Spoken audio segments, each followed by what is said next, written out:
अस्सलाम वालेकुम। आज का जो हमारे टॉपिक का नेम है वो है ऑर्गेनल एंड सेल लेवल। उससे पिछले जो प्रीवियस लेक्चर में हमने सबसे पहले एटॉमिक एंड सब एटॉमिक लेवल को स्टडी किया था, फिर मोलेकुलर लेवल को स्टडी किया था। आज हमारे पास ये है। मैं आप लोगों को बता देता हूँ कि एक इंडिविजुअल जो होता है वो कैसे बनता है। सबसे पहले हमारे पास आता है एटॉमिक एंड सब एटॉमिक लेवल।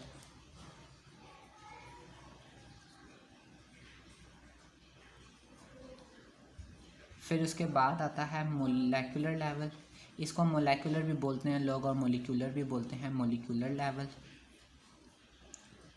फिर हमारे पास हमारा जो होता है वो ऑर्गेनल,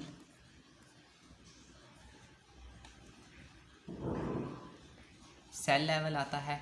फिर इसके बाद हमारे पास टिश्यू लेवल आता है।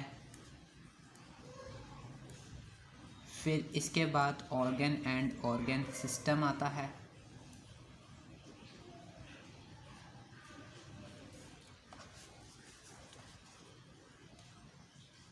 फिर हमारे पास जो ऑर्गन एंड ऑर्गन सिस्टम के बाद होता है वो इंडिविजुअल लेवल होता है। फिर इसके बाद हमारे पास पॉपुलेशन बन जाती है। एक जब इनफरादी फ़र्द बन जाता है तो हमारे पास पॉपुलेशन आ जाती है।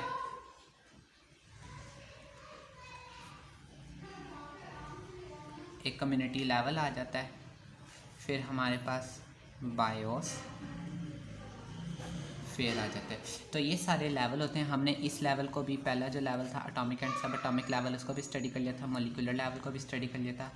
आज हमारे पास है ऑर्गेनल एंड सेल लेवल। तो इसको देखते हैं। जो biomolecule assemble in a particular way and form organelles. Biomolecule जो होते हैं वो अपने आप को इस तरीके से जमा करते हैं। असेंबल मीन्स जमा करते हैं कि वो एक ऑर्गेनल बना लें। अब ऑर्गेनल की जो है वो डेफिनेशन दी हुई है। The organelle are actually subcellular structure in the cell. Organelles जो होते हैं वो सेल के अंदर सब सेलुलर यानी कि छोटे छोटे सेलुलर स्ट्रक्चर्स होते हैं, ठीक है ना। मीन्स के ये अगर एक सेल है, ठीक है, ये जो है इसके अंदर आप लोग देख लें कि ये ऑर्गेनल्स हैं, ठीक है, छोटे छोटे सब सेलुलर स्ट्रक्चर्स हैं, तो ये ऑर्गेनल्स हैं। ये इसके हमारे पास ऑर्गेनल की डेफिनेशन आगे कहता है each type of organelle is specialised to form a specific function. हर किस्म का जो ऑर्गेनल होता है वो स्पेशलाइज्ड होता है क्या परफॉर्म करने के लिए, एक ख़ास फंक्शन परफॉर्म करने के लिए। फॉर एग्जांपल हमारे पास एक ऑर्गेनल है माइटोकॉन्ड्रिया। ये इसके पास किस चीज़ की स्पेशलिटी होती है, सेलुलर रिस्पायरेशन की, यानी कि इसका प्रोसेस, इसका जो फंक्शन है वो सेलुलर रिस्पायरेशन है।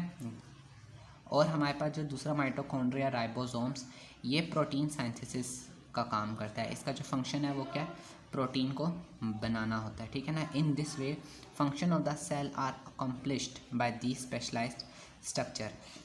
अकम्प्लिश्ड मीन मुकम्मल हो जाना। इस तरीके से जो सेल का जो फंक्शन होता है वो मुकम्मल हो जाता है इन तरतीबी ढांचों से, ठीक है ना। स्पेशलाइज्ड स्ट्रक्चर यानी स्ट्रक्चर का मतलब होता है ढांचा, स्पेशलाइज्ड तरतीबी। सेल का जो काम होता है वो मुकम्मल हो जाता है इन ऑर्गेनल्स यानी इन स्पेशलाइज्ड स्ट्रक्चर से, ठीक है ना। It is an example of the division of labour within the cell. Division of labour का मतलब होता है काम को बांट लेना आपस में, ठीक है ना। सेल के अंदर काम को बांट लेना, ठीक है, ये इसकी एक एग्जांपल है। यानी कि हर ऑर्गेनल जो होता है वो अपना एक ख़ास फंक्शन परफॉर्म करता है सेल के अंदर। अब सेल के अंदर बहुत से ऑर्गेनल होते हैं, जैसे राइबोसोम्स, माइटोकॉन्ड्रिया सेलुलर रिस्पायरेशन में परफॉर्म करता है। राइबोसोम जो है वो प्रोटीन सिंथेसिस को परफॉर्म करता है। तो ये काम सारा सेल के अंदर हो रहा होता है। तो ये डिवीजन ऑफ लेबर यानी कि सेल के अंदर जो ऑर्गेनल हैं उन्होंने अपने अपने काम डिवाइड किए हुए हैं, तकसीम किए हुए हैं। उन्होंने कहा in case of prokaryote and most protist. Prokaryote के केस में और बहुत से प्रोटिस्ट के केस में जो पूरा का पूरा एक ऑर्गेनिज्म होता है वो एक सिंगल सेल पर मुश्तमिल होता है, ठीक है। इन case of most fungi all animal and plant, बहुत से फंजाई तमाम जानवर और तमाम पौधों के केस में ऑर्गेनिज्म जो होता है वो ट्रिलियन ऑफ सेल्स पर मुश्तमिल होता है। ये चीज़ तो आप लोगों को MCQs में पूछी जा सकती है।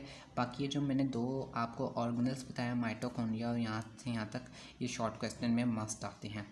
ठीक है। तो ये याद रखना है, प्रोक्रियोट और मोस्ट प्रोटिस्ट जो है उसमें एंटायर ऑर्गेनिज्म जो होता है वो एक सिंगल सेल पर मुश्तमिल होता है, जबकि बहुत से फंजाई जानवर और पौधे जो हैं वो किस पर मुश्तमिल होते हैं, ट्रिलियन ऑफ सेल्स पर।